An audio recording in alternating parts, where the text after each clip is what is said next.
Am I wrong for letting my stepdaughter spend a night in jail instead of bailing her out right away?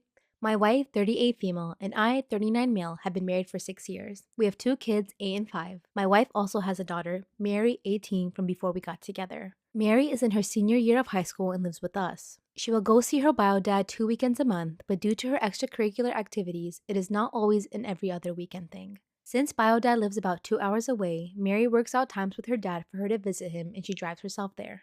This past weekend, my wife took our two younger kids to visit her sister who lives about 3 hours away. Before my wife left, Mary told us that she was going to visit her dad that weekend. I was going to stay home to get some work done on some home projects that had been neglected over the holidays. So on Friday, after everyone else had left, I kicked back and took advantage of the very rare opportunity of having an empty house to myself. I bought a nice bottle of bourbon, visited our local dispensary, and bought myself a nice steak. About 3 a.m., I was awoken by a phone call. Any parent knows that a phone call at that time of night is a nightmare situation. So I immediately answered. It was my wife, and she told me that Mary had been arrested and had just been called from our local jail. Apparently, she lied about going to her dad's house and had instead attended a party. The party got busted and Mary panicked and tried to run. Of course, the cops caught her and arrested her. My wife said that the police would allow me to go get Mary right away instead of keeping her in jail. I told my wife that I had been drinking earlier and was probably not safe to drive, let alone drive to a police station. I told her that I would pick Mary up first thing in the morning. My wife yelled at me for being irresponsible by drinking to that point in case of an emergency. I told her that I was home by myself and everyone else in the family was supposed to be hours away, so I essentially had zero responsibility for anyone besides myself. She eventually calmed down enough to see my side. The next morning, I went and got Mary right when I woke up. When I saw her, it was obvious she had been crying a lot and she didn't say a word to me on the way home. She immediately went to her room when we got home and didn't come out the entire day. The next day, when my wife got home, Mary was still in her room. My wife talked to her and then came to talk to me. She told me that both her and Mary are disappointed in me that I made her spend a night in jail instead of getting her right away. She said that Mary is traumatized by the whole thing. I told her, good, maybe next time she won't lie and do stupid shit. I agree. I'm sorry. Play stupid games, win stupid prizes. Hello, you lied. The consequences of your actions. Hello. I reminded her that Mary is an adult now and she has to get used to facing consequences of her actions, and this should be a very clear reminder of what those consequences could be. What did I say? My wife said that that lesson could have been made without making her spend a night in jail. I'm ghosting all of my friends and I can't wait. Back home, I had a really close friendship with all of my friends. At least I thought so. We would hang out fairly often and we would have so much fun together. We would talk pretty much every day and things were great. Then I moved to a different state and everything changed. My friends barely spoke to me. I was usually the one starting conversations and calling them. They rarely answered. When they did, it's more often than not no longer than 10 to 15-minute call, and if I text them, chances are they won't answer for days. I've brought this up to my closest friend and they've apologized and said they do better, and they did for a little, but then things went back to the way they were. I've brought this up to my closest friend and they've apologized and said they do better, and they did for a little, but then things went back to the way they were before, unsurprisingly. This friend has a tendency to only call me when life is going wrong for them or when they need advice about their problems, but when life is going wrong for me, they never answer and just aren't there when I need them. Now, I understand life happens and I'm not going to claim I'm the world's best friend, but I'd like to think that I'm an okay friend. I answer the moment they call or text no matter what I'm doing. I drop everything I'm doing and stay on the phone with them for hours when they're sad or need me. I always check in and make sure they're okay, and they always say I'm their go-to for advice, so I think I'm doing an okay job. But for some reason, I just don't get that in return. Recently, something happened in my life, and while it's not earth-shatteringly major, all of my friends have been MIA, and have only spoken to me when I've called them about it and they miraculously answer. I even have one friend who I tried to tell about it. I called and texted and they didn't answer, but when I called another friend a few days later, they were hanging out together that night. And for some reason, that moment absolutely shattered my heart. The way they've been recently has made me realize that they don't really value our friendships very much, and my partner mentioned the same thing when I broke down to them about it. After that breakdown, I made the choice to just not call or text any of my friends to see if they even notice. So far, they have not, and now I've made the choice to ghost them all. No warning, no reasoning, no apologies, just poof, and I absolutely cannot wait. Am I wrong for refusing to buy my husband an expensive car even though I have the money? My husband, male 35, and I, female 30, have been married for the past 10 years and we have 5 amazing daughters together. Because of that, I dropped out of college and have been a stay-at-home mom for the past 10 years when we had our eldest daughter. My husband is a breadwinner and I take care of all the chores and childcare. While my husband earns quite a bit of money, which allows us to live comfortably, he is also obsessed with budgeting, thus I typically only have enough for household expenses. For the past 5 years, I have been working on a series of books. I've been writing everywhere I could. 5 minutes here, 5 minutes there, and while I sacrifice a lot of sleep, I have managed to finish my series, unbeknown to my husband. I kept it a secret because he always considered it a waste of time. It was tough, but I managed to get an agent and was incredibly lucky to get a deal and have my series published. I was ecstatic. And when they told me how big my advance would be, I almost fainted. It's much more than I expected for a first-time deal. It's in the higher 5 digits.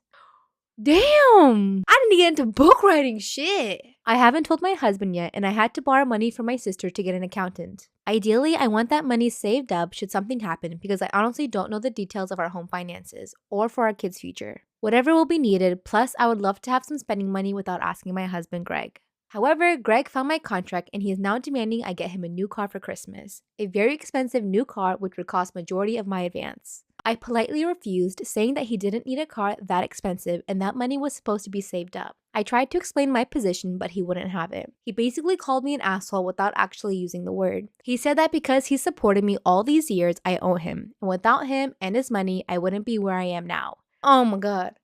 Hello, she has been staying home raising your 5 kids.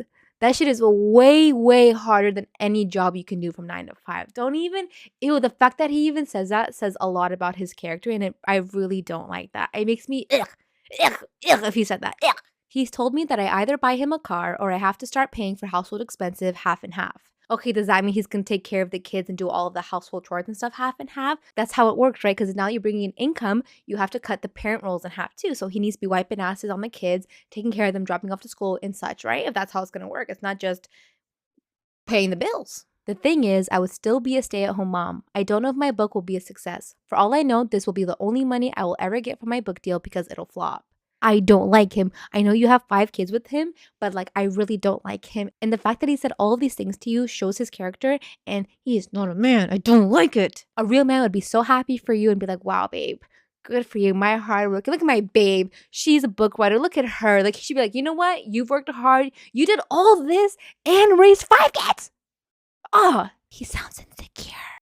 My husband and I have 6 children and live in a 4-bedroom home. As you can imagine, space is tight. My husband and I have 1 room, the 2 eldest share, the middle 2 share, and the youngest 2 share. This question pertains to my eldest 18 female. She recently started university in September and moved to live in student accommodation there. So she kept her weekend job here and planned to travel in and stay here on Friday night and leave to go back to university on Sunday after work. She's looking for a job closer to her university but hasn't found one that pays as well as her current one. When she left, I told our second oldest 16 female that the room was now hers alone. We sold my eldest bed and wardrobe and drawers to make more space, and instructed my second eldest to leave 1 drawer free for the eldest to put her belongings when she returned for her weekends. When eldest returned on her first weekend back, she asked what happened to her bed and wardrobe, and I explained the above and that she doesn't live here anymore, so she doesn't need it at all. We provided her with a camp bed to sleep in the room with that she could fold up and store when she left. She was unhappy and went to bed. Later that night, I checked her Twitter and she had tweeted, "I feel like I don't have a home anymore," with a sad face. I was furious that she brought our family business into social media and woke her up to tell her so. We argued, and I ultimately told her that if she doesn't feel like this is her home anymore, then she needs to leave and get out of my house. She did, and my husband was able to find out that she made the last train back to her university town that evening. The following Friday, she messaged me to say, very bluntly, "I'm sorry for tweeting about how I felt. I won't do it again." She has also either deleted her Twitter account or changed her account name and blocked me, so I can't verify if she'll stick to this.